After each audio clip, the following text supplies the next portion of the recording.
This video is sponsored by Fantic. Something I have in my collection is two copies of old Forge World Necron Acanthrites. These guys have been discontinued and not available for sale for many moons, but I got some. These guys are weird little Canoptech monstrosities from back in the day when Forge World was just making whatever they felt like. I think for my army, I'm gonna run these guys as Canoptech Wraiths, although there are rules for the Acanthrites. Also, I bought both of these kits secondhand, and I'm really hoping that they're complete, because if they're not, I mean, these guys haven't been available for purchase in years. In the world of miniatures, the worst possible thing to make into a resin kit is something with a lot of parts that are small and spindly. And oh boy, are these guys small and spindly. It's definitely gonna be a challenge, but I am ready for it. I am ready to wade knee deep in Forge World resin if it means that I get to have a piece of Necron history in my collection. Step 1 of working with Forge World resin is getting the mold release agent off the resin, otherwise the paint won't stick to it properly. This can be done with soap and water and a little scrubbing, but I have an ultrasonic cleaner. I'm gonna use it. It's super overkill, but it'll get the job done quickly. I threw the parts into the bath and let the ultrasonic shake and do its job. Once I had all the parts clean and dry-ish, I want to count up all the parts and make sure it's all there. Each guy has 6 limbs, 2 mandibles, and 4 wings, which is a lot of parts. I clipped most of the parts off their resin blocks, and when I got to the legs, I noticed some numbers that made me pause on the clipping. It turns out each guy gets a pair of A, B, and C legs, and it's really important to get them right, so I can't clip them out yet. I'll save that mess for the end of the build. Having touched each and every piece though, it's looking good so far. Well, good-ish. It's Forge World resin, so nothing is perfect. Everything is here, it's all accounted for. I have all the bits. And it's a lot of bits, and every single one of these pieces needs to get cleaned and perfected. Forge World resin is better than Games Workshop Failcast resin, but not by a heck of a lot. All of these pieces, a lot of these things are still pretty rough. Tiny little spindly pieces of resin is like the worst case scenario, and this is only the worst case scenario. Luckily, I have some very powerful tools to help me out. I received the Fantic F2 cordless rotary tool a few months ago, and I can honestly say it is now an essential tool in my hobby toolkit. It's compact, lightweight, and the perfect tool for getting the job done. Many different jobs. There's a bunch of different attachments from everything from grinding, drilling, carving, polishing, and more. The cordless feature makes it easy to work on basically every miniature with no fuss. No cord, no tangles, just seamless hobbying. There are over 35 different attachments, and they all stick into the magnetic case, so they'll stay ready to use no matter what. And all new is the K2 Nano, a cordless drill that provides the same great utility as the rotary tool while being specifically designed for drilling through resin, plastic, wood, and more with ease. It's made pinning my models an absolute breeze. Pick my bit, slip it into place, and I'm ready to go. It's got variable speed options too, so I know it's right for whatever I need. These are the perfect little tools for hobbying. They're light, so I don't get tired holding them after hours. They're small, so it can fit into all the little nooks and crannies on my miniatures that need a little touch up, and they're both waterproof and dustproof. After a little carving, I can wipe the plastic away and it's ready to go again. If you're interested in getting these hobby tools for yourself, you can use the code EonsF2MA to save 18% on the Master Rotary Toolkit, and the code EonsK2NA to save 17% on the Nano Power Drill.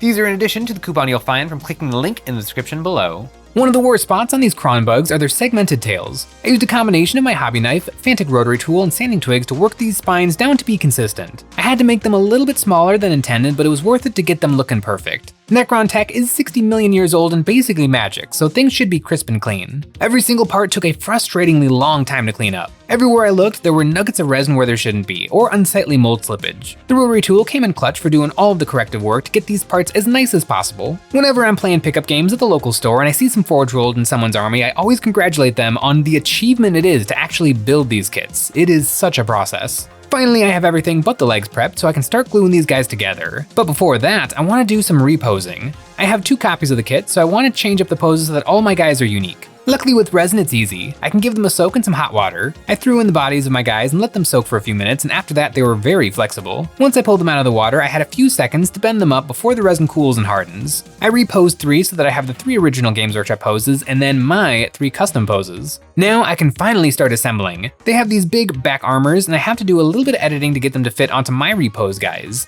And on their little bug faces, each of these guys has a slot for 2 mandibles, and they don't fit great in the hole, so I want to bulk up these connections a little bit. I mixed up some green stuff for myself and then tore off some tiny little balls and glued these down into their faces. Then I poked at them with a toothpick to open up a hole that can accept the ball joint of the mandible.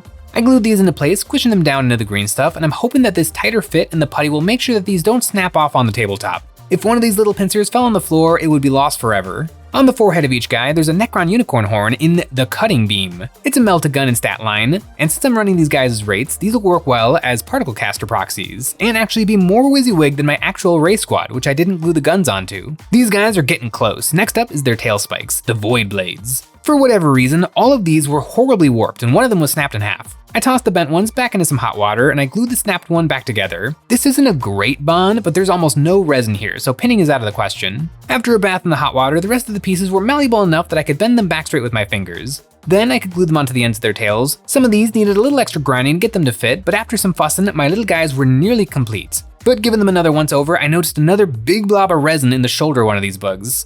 I used the ball bit of my rotary tool to grind this away. I found so many little problems like this, but with enough fussing, I think I found them all, and now my Acanthrites are as good as they could possibly be. My little Necron shrimpies are taking form, and they got that old Forge World charm. This is a really weird Necron unit. On the tabletop, they're kinda like a Wraith. They've got the movement characteristic, actually they've got better movement characteristic than Wraiths, but they don't hit nearly as hard, and they kinda shoot about the same. Instead of a pretty cool pistol, they have a melt-a-gun glued to their forehead. And other than that, they're like a Space Marine carrying a melt-a-gun with some pretty good movement. In the lore, these guys are described as swarms of mechanical locusts. Although I can't imagine that ever happened on the tabletop because this is a Forge World unit, and so people were probably not buying huge numbers of these fellas. In my collection, I probably won't run them as Necron Acanthrites, although they do have Legends rules. I'm really thinking that I'm gonna use them as my second squad of Wraiths. Having now constructed them, they're a fair bit smaller than the Wraiths, although I bet once I've got the gravity projectors and the limbs attached, I bet they'll bulk them up a fair bit and then they'll be a reasonable facsimile of the Wraiths.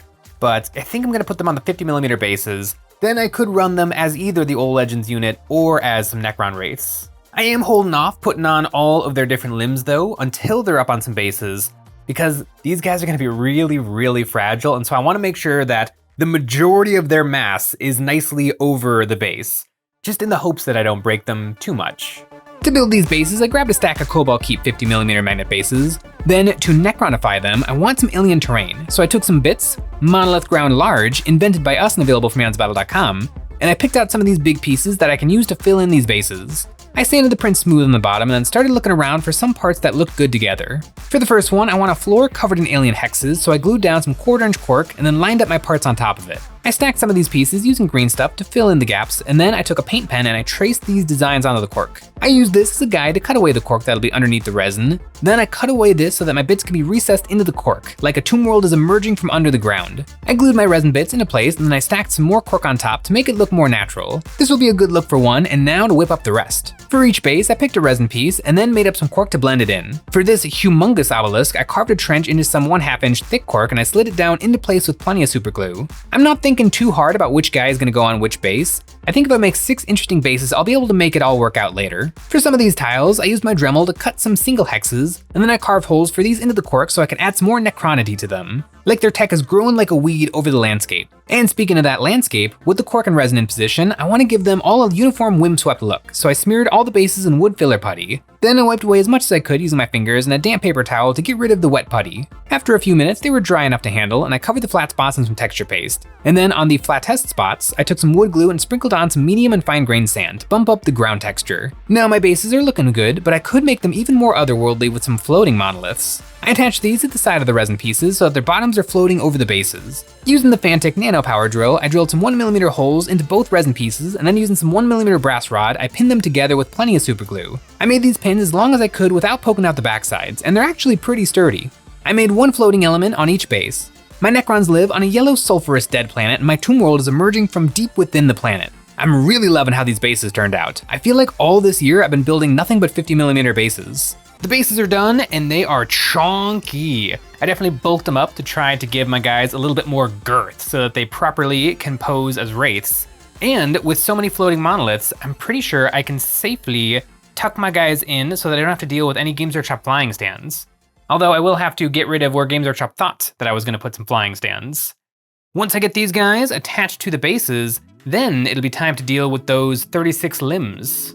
To get rid of the flight stand hole, I mixed up some Greenaput, which is 50% green stuff and 50% Milliput, and I squished it down into the holes. Greenaput is softer and more smoothable than just green stuff, and it easily filled in these gaps. Then it was time to attach my fellas. I want them floating conspicuously close to the obelisk so I can hide any of the connection points. I drilled deep into the forge rolled resin and then inserted some more 1mm brass rod, and I made a matching hole in the resin. This will work, although I'm going to hold off on gluing them permanently until after the painting is done. For this guy, I want his tail tucked in the side of the tower, and it was really tricky lining it up properly. I ended up putting many holes in his tail trying to get it working, and the Greenaput came in handy to undo these mistakes. Finally, I found the best bases for each of my Acanthrites, and I got them all standing. Right now, they're just little noodles. It's finally time to tackle the Forest of Limbs. Although I have two different sets of Acanthrites, probably cast years apart from one another, every single leg was equally awful. I had to do a ton of work scraping off flashing, resculpting detail, and grinding the plastic back into shape. On some of these legs, the little Necron balls on their wrist didn't form properly, so I had to grind these away and then insert a little nail art bead to recreate this detail so that they all match. It took a hot minute to get one set of legs properly prepped. Then I could finally glue these down onto the mini.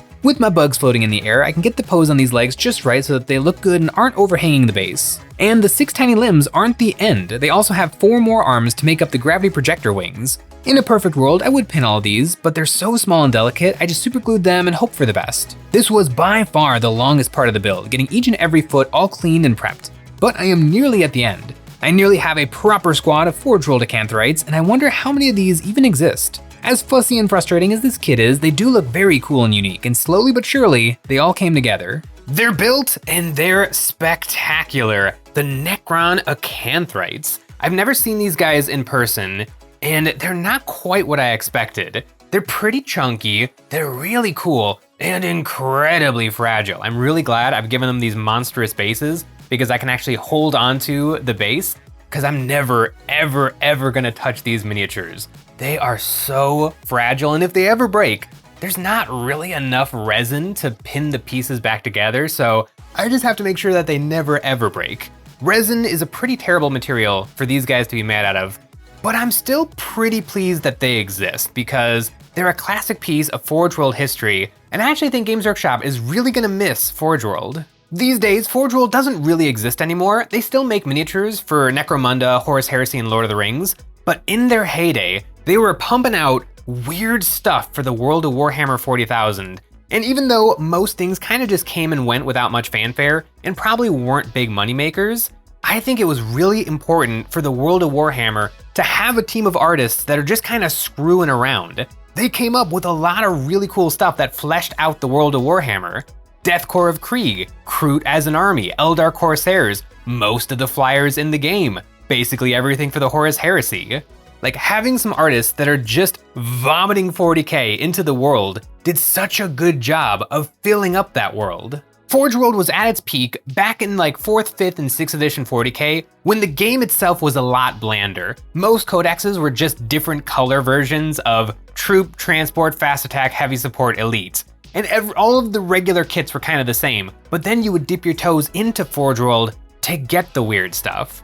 Now that 40K has kind of evolved all the way into 10th edition and the upcoming 11th edition, every faction has kind of been fleshed out a lot more, and their own unique eccentricities have kind of evolved in the plastic model range. So something like a Forge World isn't as necessary, but I still like it for the weird wackiness. These Necron Acanthrites are canon. These are a canonical Necron unit, and I've got them. But in all fairness, they kind of shouldn't exist, or at least they don't have any reason to exist. But they do exist, and I've got them. Before I get some paint on these guys, I took pictures of each guy so I can make sure they all go back onto the right bases. Then I pulled them apart to do some painting. I gave everything a black prime. My Necron color scheme is white, but it takes quite a few layers to get that perfect ancient white armor, starting with deep gray. I sprayed this over my bugs and over the bases, giving them a solid base coat. Then I moved up to some ash gray, spraying this in a generous zenithal, landing it everywhere except the deepest recesses. Then some white ink. I sprayed this on very targeted, hitting the top facing parts of the model and doing many thin layers to build up to pure vibrant white only in a few spots. I think I'll leave the bugs alone for a while and finish up the bases. There is a lot of lovely texture and detail in these prints, and to bring that out, I gave each of them a wash with thinned down Noble Skin speed paint. This gives me some harsh shadows in the recesses, but also dulls the white a lot. But that's not a problem. I sprayed on some extra whiting from above to brighten them back up, and I gave them all dry brushing a white paint to catch in all the edges and textures. Even though these are just some white blocks, between all the layers there is a lot of interesting stuff going on. Now for all the parts that are not alien tech. I took some ice yellow, thinned it down, and painted this over the sand to base coat and try to cover the black primer and gray overspraying. Then I used my airbrush and I sprayed some space dust over the ice yellow to push the saturation and further cover up those darker colors. Now for the literal secret sauce of my acid wasteland, some red pigment powder. I mixed this with some water and flow improver and then slobbered this all over the yellow parts of the base. I gave these one solid coat and then gave each base a few spritzes of water to help the powder flow off the raised detail and in between the grains of sand. I'll leave these alone to dry and start tackling the real star of the show, Necrons. I like my Necron armor to look ancient and worn, so I started off sponging on some white paint to give me some texture. Then I did a dry brushing of white to hit on all the edges. Taking a look, I like the texture that this has given me, but they're a smidge dark, so I sprayed some more white ink over their backs. The white ink flows beautifully through the airbrush, so it's very easy to go brighter, but it's good to be cautious because it's harder to go darker. I hit my bugs with the satin varnish in preparation for some umber panel liner. These guys are exactly what this paint was made for. I carefully dripped this paint into each crack and gap in the armor, and this super thin paint flowed into the crevices. To clean up any spills, I took some makeup sponges soaked in mineral spirits and I wiped away the paint that landed on the flat spots, leaving it only behind in the cracks. Then I used some more noble skin to fill in the reactor balls, and then for the unicorn horn, I used some grim black speed paint to give me a nice cold steel complexion. Now, all the easy stuff is done. My Acanthrites are getting really close. My Necron scheme is very simple with the white armor, and once I've got that white armor correct, the models are like 90% done. The only thing left is all of the decorations, and these guys are pretty sparse on the decorations, although they do have kind of an absurd number of Necron balls. To start my balls, I hit them with some red ink through the airbrush, letting it splash onto their armor to make them look like they're glowing. Now to make it look like they have energy inside, I grab my Necron favorites: Moldberry, Pure Red, Burning Ore, Demonic Yellow, and Ice Yellow. These paints give me a really nice transition from a dark red to an almost white yellow. I started out on their faces, base coating the eyeballs with some Moldberry and then working up in layers through the rest of my colors, going back and doing some glazing of Burning Ore and then ending up with some tiny dots of Ice Yellow. This took a while but was looking really good. I moved on to the big reactor balls on their back, doing the same cascade of colors starting big with the Moldberry and then layering and glazing through my other colors until I had some good looking orangey power. I really like having orange represented on my minis and the bases. My Necron color scheme is simple but striking. And you know what else strikes simply? EonsOfBattle.com. Over there we have all kinds of hobby goodies, and we're freshly restocked on everything. Grey Tide Studio Bits, Gamer Grass Tufts, Army Painter paints, brushes, basing cork, and we've got glue, ultra thin and ultra thick super glue. And we have terrain. This best way to support us doing what we do by getting a membership. Each month, members get a credit good for any one terrain pack we've ever made or the brand new one. New in April, we have created the Armored Accessories Bits Pack. This is a set of awesome components to make your vehicles as unique and characterful as your infantry, with all kinds of equipment, storage, barrels and tools for your tanks to carry, seals and tassels that are vehicle sized, big ol' missiles, and extra armor. So many pieces of armor plating in different sizes and styles so your tank can get the armor treatment that looks best for them. Whether it's a futuristic war machine, an ancient Hulk, or a chaotic monstrosity, these accessories will have your tanks covered. This Bits Pack is by tank players for tank players and is available both digitally and physically printed for you at EonsOfBattle.com. I'm really happy with how the balls are turning out, but it's dawning on me, I cannot paint all 18 balls on each guy this way. It'll take way too long, so I have to get creative on the rest. I base coated the remaining balls with Moldberry and then grabbed the airbrush. I held my breath and sprayed white ink right in the center of each ball, doing my best to hit only the ball and not splashing anywhere else. I grabbed some white paint and I put a dot on each ball as a target to aim for, and this was really helpful for sniping these spots. Now I have my value, it's time for color. This maize yellow should shift the white into yellows and oranges to match my other colors. Spraying it on, it's very yellow but not much orange, so I mixed in some nuclear sunrise speed paint, or as I like to call it, gun orange. A little of this in there gave me the exact color I was after, and I put a drop of ice yellow right at the center of each ball. These are looking good, just as good as my free-handed energy balls, so this will work, but I don't want to keep handling these fragile little resin fellas. I want to finish them and get them onto the bases. I hit their stingers with some Dragon's Gold and Dusk Red to give me some red brassy looking blades, base coating them in gold and then layering on some red speed paint to give me some shadows. After a dry brushing of more gold to bring back that shine, a heck of a lot of these guys are done, so I can set them aside and finish up those bases. To pump up the saturation of the sand, I dusted them with some Indian yellow ink, and now to attach my guys. Referencing my photos, I made sure each guy ended back up on the same base, and I lathered the brass rods with super glue to make these connections permanent. Now I will hopefully never have to touch these minis again.